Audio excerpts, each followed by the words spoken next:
Every spearfishing adventure starts with 3 blokes trying to fix a car. Jump start the car. You know when you're... Yeah, go now. You don't have to go too hard, right? Send it, Dutchie. Danny, stop. Put this fucking full drive you got on. Full drive, check. Seat around for you so you can sit on it. G'day legends, Sunken Dutchman here. We got the boys for a very exciting day.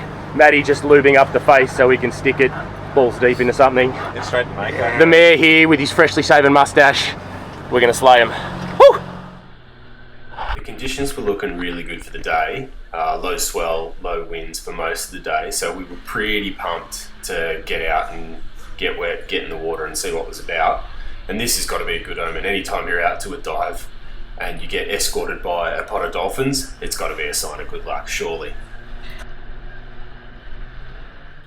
We had started out the day with a mission to get Jake's anchor back that he had lost a couple of weeks prior, but we didn't have any luck. It was lost somewhere in 30 metres of water and the visibility wasn't playing ball. So we quickly quit on that one and then hit up a couple of locations actually. We dove a couple of pressure points that we thought kingfish might be patrolling, but we didn't have any luck. The viz was sort of a hazy 6 metres at best and yeah, just not a lot of fish life going on. So we ended up on this reef here.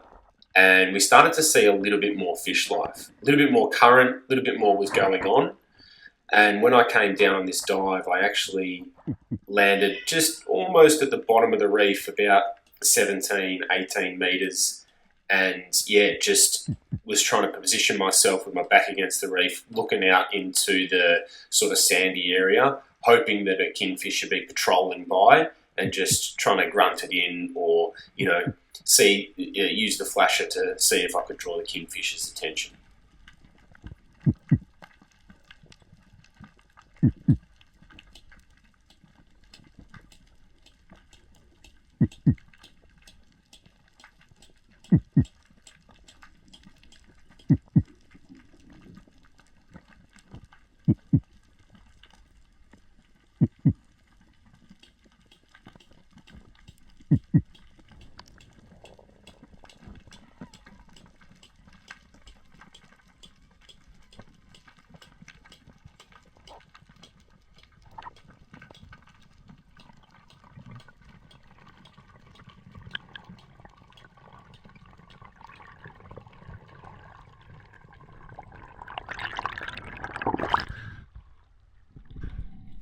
We had been on this reef for a few minutes now and I was feeling really, really good. I was super calm.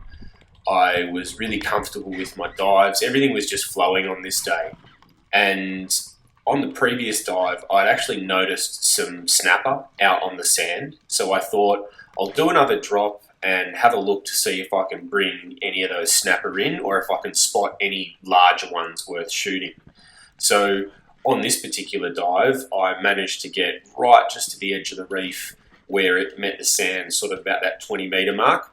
And I bellied out there and just tried to see if I could get the snapper in the distance to come in a little bit closer for a look.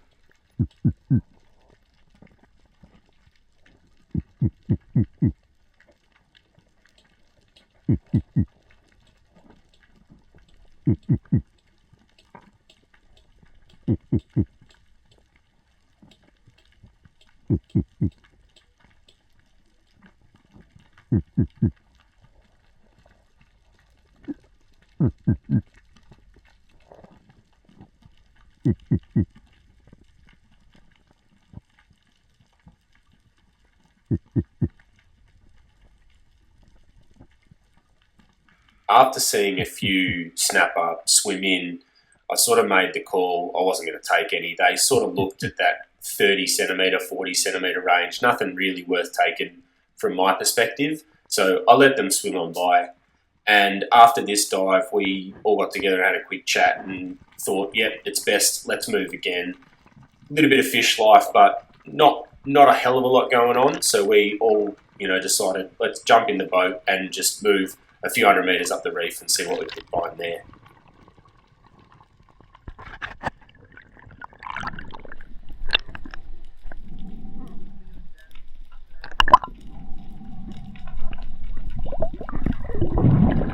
as soon as I jumped in the water at the new spot, I noticed there was a decent sized snook milling about below me.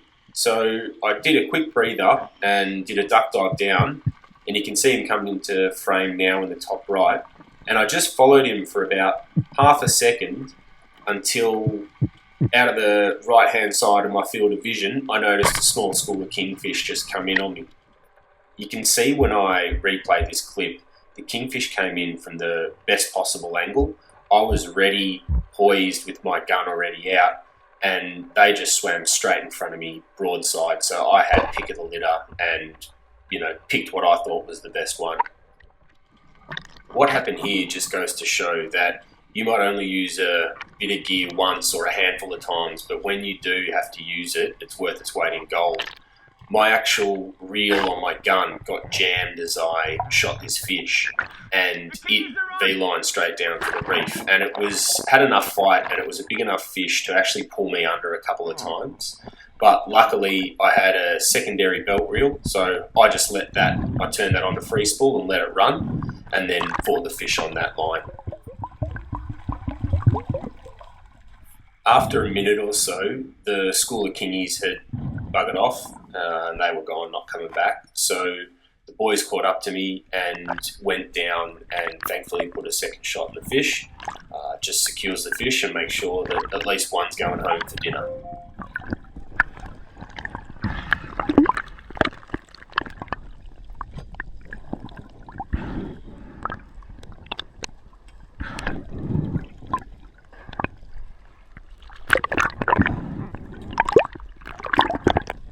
Pull yours out so it'll be easier.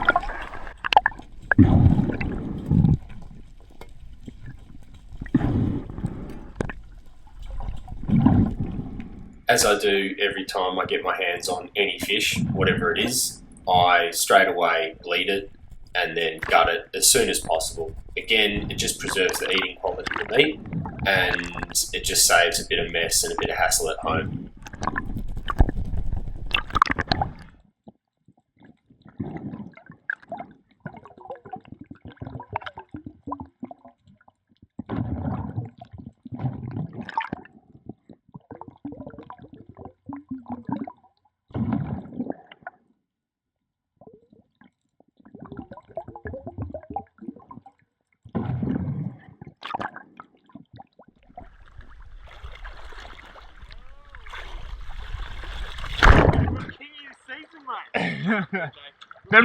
Better than the 95?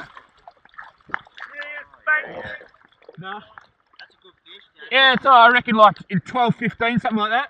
They're the ones, I reckon that's the size. Yeah. The size that swam past us as well. But good. Have you, other than that first lot that you saw? No, just the two big ones. Let's go. Yeah, it's so much cleaner here, hey. Really? We were diving that channel in between the two islands at the end, and it's fucking pus. Oh, you mean down this way?